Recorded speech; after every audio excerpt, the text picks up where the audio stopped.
Sorry this video is so late, but I saw that new Noah Baumbach film, Marriage Story, and it was pretty great. So this movie is about Adam Driver as a theater director, and Scarlett Johansson as an actress and his wife going through a divorce.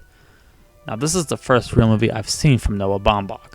The only thing I've seen that he's been involved in was The Life Aquatic with Steve Zissou, which he co-wrote. I've not seen anything else, so I don't know if his other movies are any good or not. I've heard this movie is realistic, and I'll take those people's word for it. There's one scene with Adam Driver and Scarlett Johansson that is amazing, and it feels like a real argument, and their acting is just great. Adam Driver and Scarlett Johansson are probably the best they've ever been, or at least the best I've seen from them. I swear, all of Adam Driver's roles just end up coming full circle back to Kylo Ren. You're being so much like your father. Do not compare me to my father. Thank you. Ow! You're fucking insane!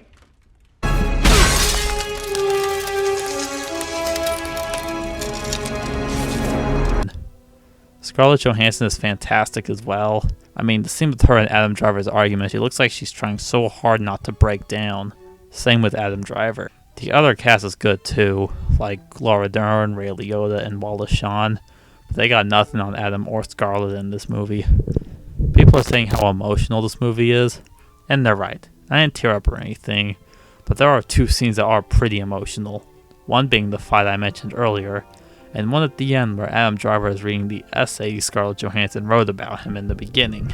And there's a part at the end that reminded me of a certain scene in Jojo Rabbit. And if you've seen Jojo Rabbit, you know what I'm talking about. In terms of negatives, I don't really have a lot.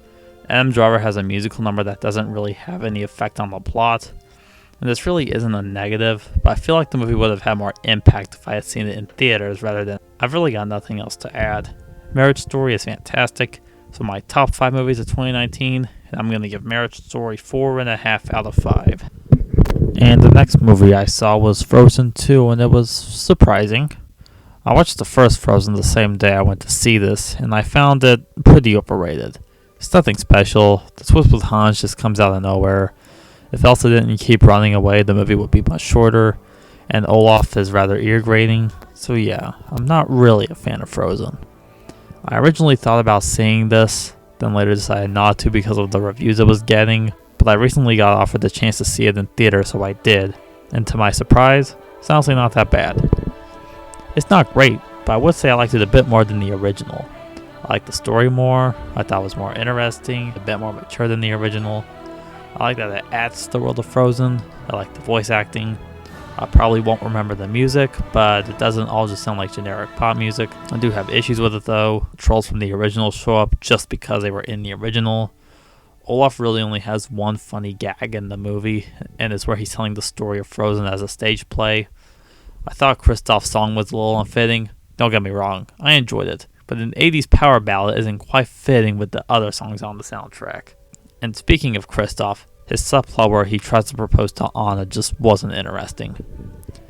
I am going to mention some spoilers, but if you're one of the 4 people who haven't seen this movie yet but want to, then you can skip to this time code. In the first Frozen, we learned that Elsa and Anna's parents were lost at sea, and in this movie, Elsa and Anna find their ship but destroyed on land. I honestly thought they were going to pull a How to Train Your Dragon 2 and reveal that Elsa and Anna's parents were alive the whole time, but they didn't, and I'm kind of glad they didn't. The movie reveals that Elsa and Anna's grandfather built this dam as a trick for the natives of the Enchanted Forest, I don't remember their names, and that the dam must be destroyed to keep peace between the natives and the people of Arendelle. So Anna leads these forest giants to destroy the dam, and while the water is about to flood Arendelle, Elsa shows up and stops it. But I think it would have worked better if Arendelle had to be destroyed, like Asgard in Thor Ragnarok. And there's one scene in the movie where Elsa is frozen, and then Olaf is just kind of snapped out of existence. When Elsa is thawed, she revives him, but I kind of wish he had just stayed dead. And at the end, Anna becomes the new queen of Arendelle, while Elsa stays with the natives of the Enchanted Forest. I do think it's rather fitting, since in the first movie she felt out of place and dangerous to the people of Arendelle because of her powers, so I'm okay with her staying in the Enchanted Forest.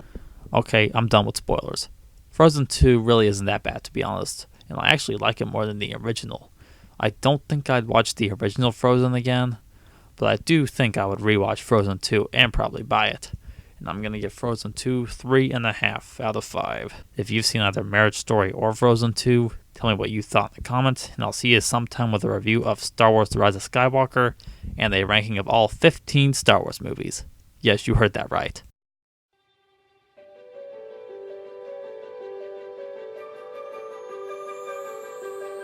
No.